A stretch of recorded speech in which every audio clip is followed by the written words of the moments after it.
ये तमिलनाडु में बीजेपी के इकलौते विधायक एम भोजराज हैं और ओरा फार्मिंग कर रहे हैं। तमिलनाडु की राजनीति में इन दिनों एक अलग ही लेवल की ओरा फार्मिंग चल रही है, जहां थलापति जैसे बड़े बड़े लोग गठबंधन की फाइलें और कैलकुलेटर लेकर पसीने बहा रहे हैं कि सरकार कैसे बनेगी। वहीं बीजेपी के इकलौते विधायक भोजराज अपनी धुन में मस्त है।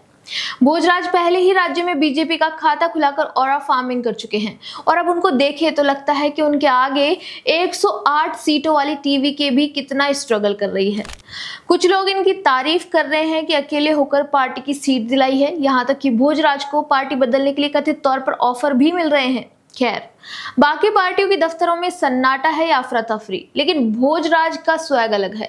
लोग मजाक उड़ा रहे हैं कि अरे भाई, बीजेपी की तो बस एक ही सीट आई है। सोशल मीडिया पर मीम्स बन रहे हैं, लोग उन्हें लॉन वॉरियर कहकर ट्रोल करने की कोशिश कर रहे हैं।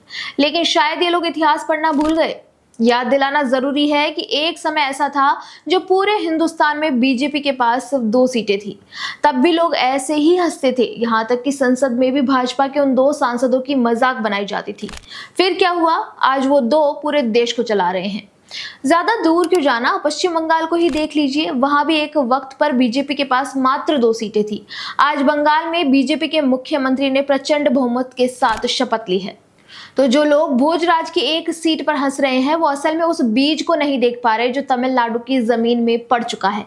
भोजराज तो उन लोगों के लिए बुरे सपने की तरह है जो तमिलनाडु में बीजेपी को कभी देखना नहीं चाहते। राजनीति का पता नहीं, पर बीजेपी में एक का मतलब अकेला नहीं, बल्कि शुरुआत होना होता है। बाकी पार्टियां जोड़ तोड़ में थक रही हैं और यहाँ भोजराज अकेले ही अपनी ओरा फार्मिंग बिखेर रहे हैं। इतिहास गवाह है, बीजेपी की शुरुआत भले ही छोटे से होती है, लेकिन अंत हमेशा बहुत बड़ा होता है। इसीलिए जो लोग हंस रहे हैं उन्हें हंसने दीजिए, क्योंकि भोजराज अकेले ही पूरे विपक्ष के लिए काफी हैं।